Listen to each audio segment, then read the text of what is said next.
رب رحيم مشفق.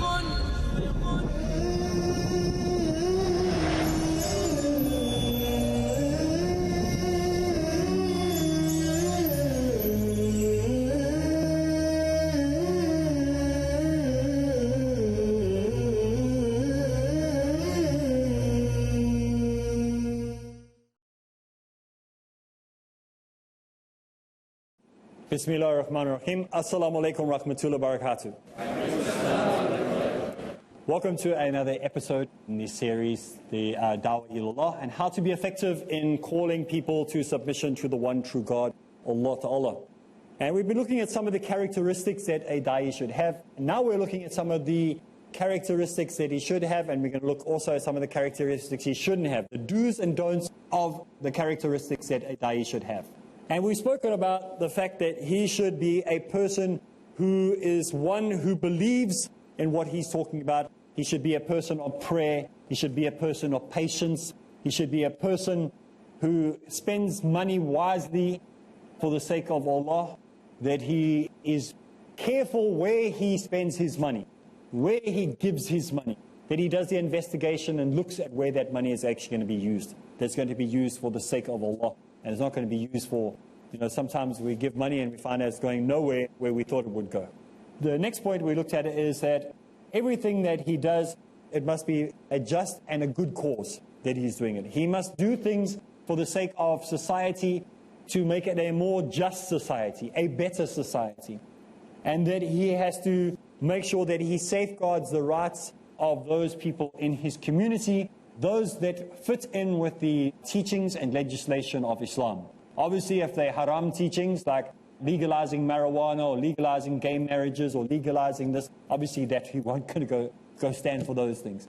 But things that will protect society, that's important. Like a gun-free America, very much support that one. So if we look at the importance of a Da'i, there are characteristics that a Da'i must have, the do's that we need to have a successful society is that a Da'i must be one who protects the rights of the community that he lives in. He should be standing on the committee of all these different groups against women abuse or spousal abuse or children's abuse. He should be a head on the committee of all of these, should be a Muslim. We shouldn't find that there aren't Muslims. One of the beautiful things that I saw in India is often when you're driving through India or you're driving through, especially in Pakistan, India, you see these big signs, big posters up. And then it says youth committee, and then you'll see a Muslim guy in the youth committee. And you'll see another one that says against woman abuse, and there will be a Muslim guy in that group. That's what we need to have. We need to make sure that we on those committees. If you have good committees in place and good structures in place, it will work successfully. I worked for a Muslim organization once, and 5 days of the week were taken up with meetings. So 5 days out of the 6 days that we worked were taken up with committee meetings. No wonder nothing ever happened. No wonder nothing went forward. Because you're so busy talking about things that never take place that you never see any success. So we have a balance in things. So yes, we need to make sure that we have answerability, that we have structures, but please, we have got dawah to do. There's work to be done. So maybe not everybody has to come to that meeting. Maybe once a week, have a nice long meeting. And so the other 6 days of the week, work can actually take place. So we said that when we look at the characteristics of a Da'i, that he must safeguard the rights of the people in the society. This is what is required. And that a Da'i should constantly be someone who is calling upon Allah. Constantly. Not just 5 times a day. All the time. Whenever he's speaking to a group of people, even if he's speaking one-on-one with a person, you can multitask. We only thought women couldn't do this, but we just found out that men can also multitask. I believed for many years that men were incapable of learning to multitask until my wife taught me, and she said, yes, you can multitask. And so men know how to multitask. You can have a conversation, and that other 90% of the brain that we never use can be used for thinking while we're having a conversation. And that you can use for praying. You can speak to Allah. So even if you're talking to a person, you can be saying, while you're chatting to the person, during those pauses, you can say, Allah, help me with the next line. Help me with the next, give me the cheat sheet. Sometimes when we talk to a camera and we forget what we are saying, We have a little piece of paper, or maybe we have, like these way, we have electronic. We can have a look and we go, oh, okay, that's the next line. Because we forget our lines and we've got a lot to talk about sometimes. So we need Allah to give us the next line. So we should constantly be asking, what's the next line? Just like we do in a studio sometimes. We point to the director and we say, director, what's the next line? And he'll tell me, like, give me 2 words. And those 2 words will give me the whole sentence. So sometimes it's the same when we are doing dawah to people. We need Allah to be giving us the next 2 words, because that will lead us on to the conversation. So maybe we'll be talking about something to do with, fasting during the month of Ramadan, and we get stuck. Where do I go from here? And you'll say, like, Yehuda. Oh yeah, the Jews. Let's talk about how they used to do it. Or you'll be talking about Salah, and then next minute Allah will remind you, but the Jews used to pray similar the way we do. So this is what we need to do. Constantly be calling upon Allah for guidance and help. No matter what conversation you're in. Even when I'm here now. Yeah, I got the cheat sheet. But still have to ask Allah, where do you want me to go next? If I read the notes, this program will be finished like this, be over quickly. So it's Allah that I have to call upon and ask, Allah, please guide me. What must I say next? What will be pertinent to the young man at home, the young woman at home? What will be pertinent to the retired couple that are sitting watching Peace TV right now? What can I say that will make an impact on their dawah? So this is what we must be doing as da'is all the time. So this is something that we must strive to have as part of our character. You can't fake it. You can't fake this. It's something that has to be part of your character. And remember, we spoke about last time that it takes a while to develop these habits. If you don't get it right in the first week, don't worry. Maybe you don't even get it right in the first 2 weeks. But if you persist and continue, remember the secret is persistence wears down resistance. Your resistance is your own nafs to these things. Your resistance can come from shaitans. It can come from people. It can come from many things. So you just got to keep persisting, keep going, keep going, keep going, no matter what comes your way. It says in the 22nd chapter of the Quran, verse 30, verily Allah will help those who help in His cause. So we have to strive in the cause of Allah. We need to strive to make sure that we are constantly calling upon Allah for help, and then He will help us, inshallah, if we are on the cause of Allah. If we're doing it for our own name, claim, and fame, the last thing we are thinking about is what Allah has to say about the situation. What we're thinking about is the next clever one-liner or the next clever slogan. We're not thinking about what Allah actually wants us to say. So we have to still rely, well, not still, we must rely on Allah for everything. Nothing that we say should come from our own. It should be Allah inspiring us in everything that we're saying, directing us, guiding us. But we have to, of course, we need to understand this. There are many voices. How are we going to know if it is Allah guiding us or something else guiding us? How are we going to know that? Is if we become familiar with the Quran. If it becomes a habit that we read the Quran. Then we'll know it's if we're going against it or going for it. If suddenly you have that little voice in the middle of having a conversation, ask her to come and have tea at your house. Then you know it's not coming from Allah. Okay, so you must know how to discern. You need to have a discerning spirit. And this is the way you learn to be discerning, is to know what Allah is telling you. So that's very, very important. So don't just listen to everything and say, are you saying it's that little voice? No, that little voice is the one that says to go buy that dress if you're a woman. Go buy the dress, you need it. Okay, that's not the voice you must be listening to. Let's move on to the next point that a da'i should have. Next point that the writer speaks, he says that a da'i should constantly repent from his sins and seek His forgiveness from Allah. This is very, very important. We said already, keep short accounts with Allah. Don't get big overdrafts. Keep very, very short accounts with Allah. When you do something wrong and you realize it, ask for forgiveness then and there. Don't wait until later. Deal with it immediately. Get it sorted out. The longer you leave it, the worse it gets. We were all at school. And where I came from, when I was at school, we had corporal punishment. You know what that is? You got hardings if you did something wrong. They were old school. They didn't send you to detention. You got a harding. They would get a stick and they'd give you 1 or 2 or 3 or 4 or 5 or 6, depending on how bad the crime was. The worst part was not the harding that you got, the caning that you got. It was waiting outside the principal's office that was the worst part. The caning was over. It's that waiting. And they did it on purpose. The principal whoever you had to go to would do it on purpose. The teacher would do it on purpose, make you wait out there. And all you would be imagining is the punishment the whole time. When you actually got it, it was like, oh, it wasn't that bad. And then you go back. You just couldn't wait for it to get over. You just give me the hiding so I can get on with my life. Isn't it? The worst part was waiting. And it's like that with when we do wrong. The worst part is leaving it. Just come clean. Who are you hiding it from? This is the biblical narrative, why it doesn't make any sense. Because in the biblical story, you've got Adam in the Garden of Eden, the Christian version. And then God, according to the Christian Bible, comes walking down.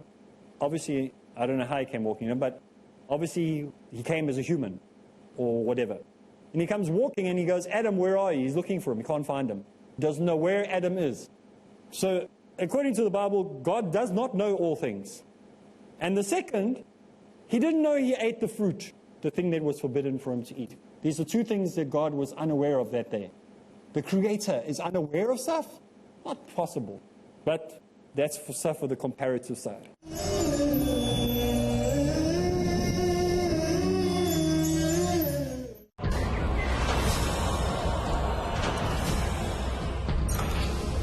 Images and depictions of our Messenger Muhammad sallallahu alayhi wasallam have spread around the globe.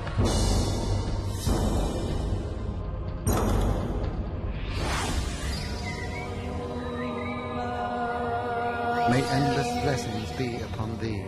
His life is being examined in the glare of the global media spotlight.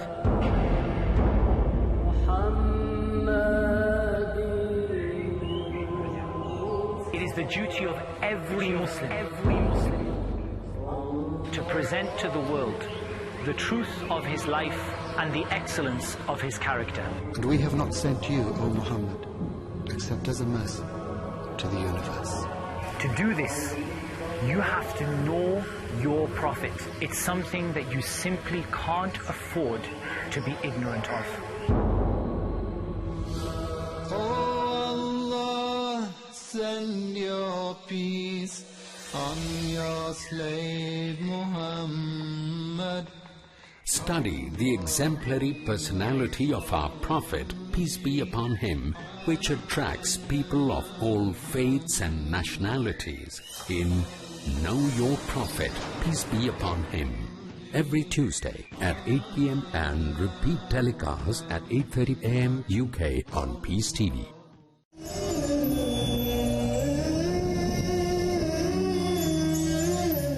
But when we look at the characteristics of a Da'i, he must be a person who trusts in Allah for everything that he gets, and that he must seek forgiveness immediately. Don't let things accumulate. By the way, in our day-to-day lives, same rule applies. Don't let a fight go on and on with your wife or your children or with your parents. With your parents, make sure that you don't stay angry with them. Make sure that you ask for forgiveness. Don't wait for them to come and ask you to ask for forgiveness. Go to them. You know how you will break the heart of your mother and your father? If you did something wrong and they punished you, and then you come back and you say, please forgive me, you will break your mother and your father's heart. They will begin to cry. Secret. I'm giving secrets that the children can use for your parents. Because that is something that every parent wants a child to realize, a young man, a young woman to realize on his own, I have done something wrong. And go to the mother and father and say, I'm sorry, I shouldn't have done that. What normally happens when your mother and father punish you? I hate my parents. I don't know why have I got parents like this. I wish I was living those people. They have much better parents. Their parents are never home anyway. Isn't that what we say? So now if we had to go to our parents and say, no, I know I did wrong. Not if I did wrong, I know I did wrong. And then say, I'm sorry, please forgive me. Your mother and your father would bawl, their eyes would well up with tears. Well, I would, if I was a mother or father, and my child did that. Because this is something that a parent wants to see that the child has understood the consequence. Most parents, normal parents, not the Hannibal Lecter type parents, but normal parents, they actually care about their children. They love their children. They want the best for their children. So this would break their hearts. So in the same way, we're talking about doing this as a da'i should have in his character, characteristics that we can have in our home as well. Let's move on to the thou shalt nots, or the don'ts, that we find as a da'i should not have.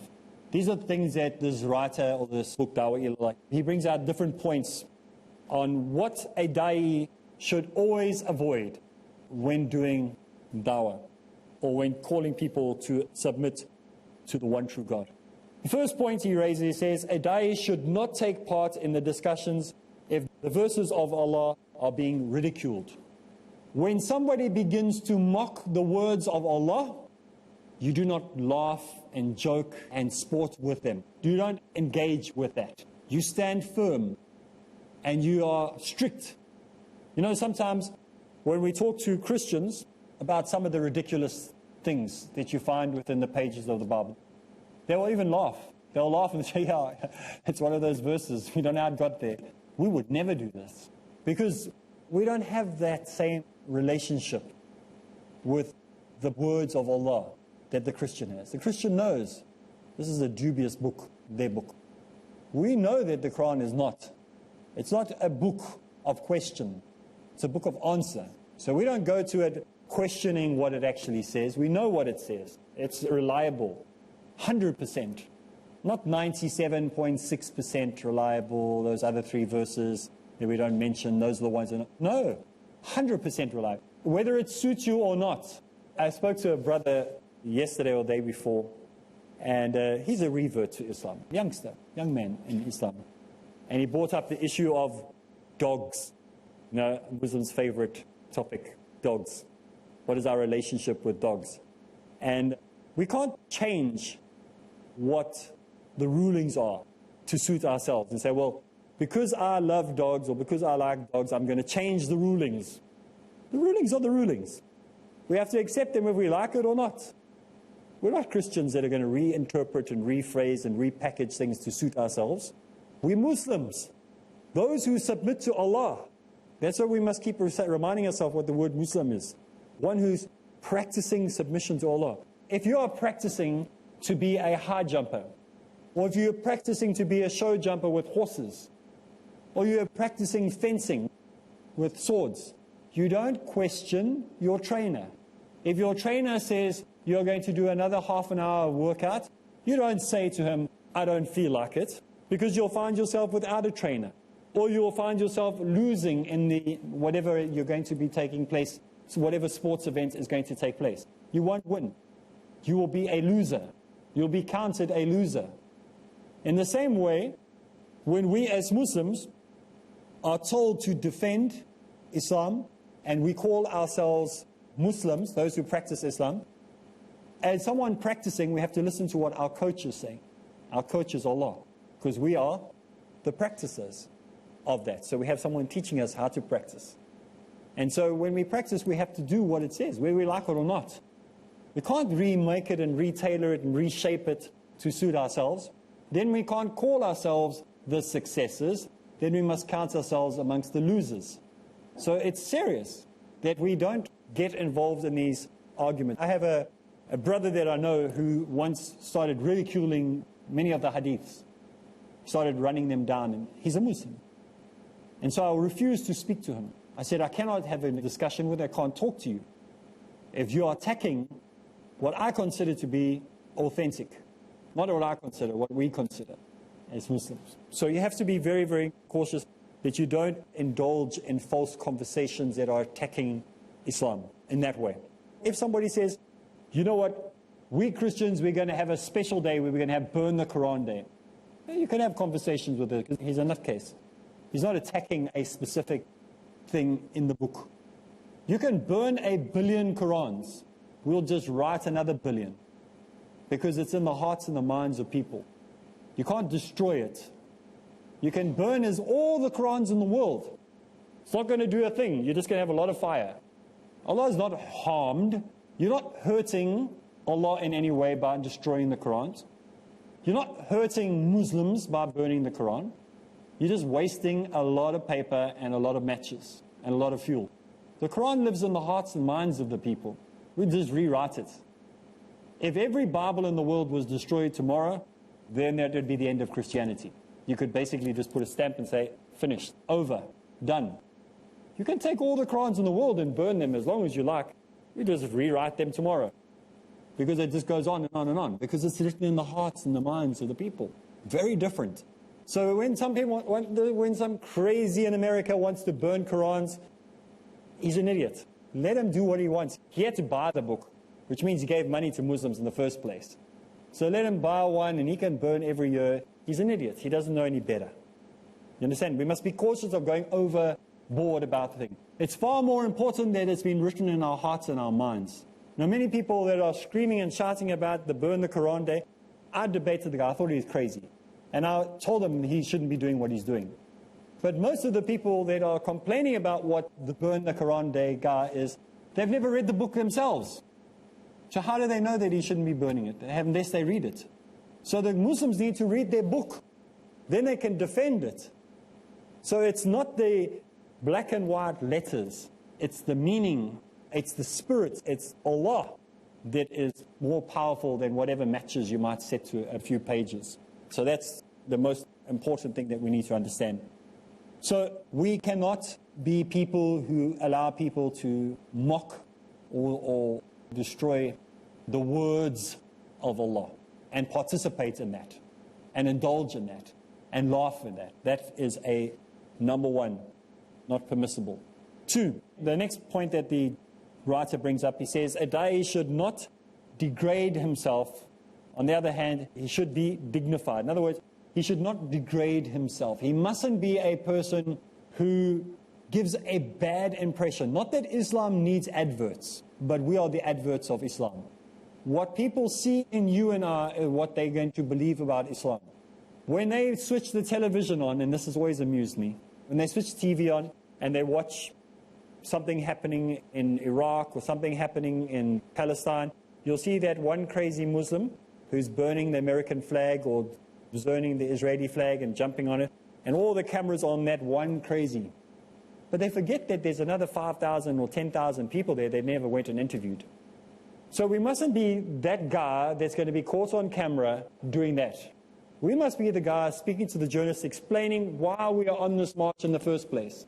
Why we want Palestine to be handed back to the people that it belongs to.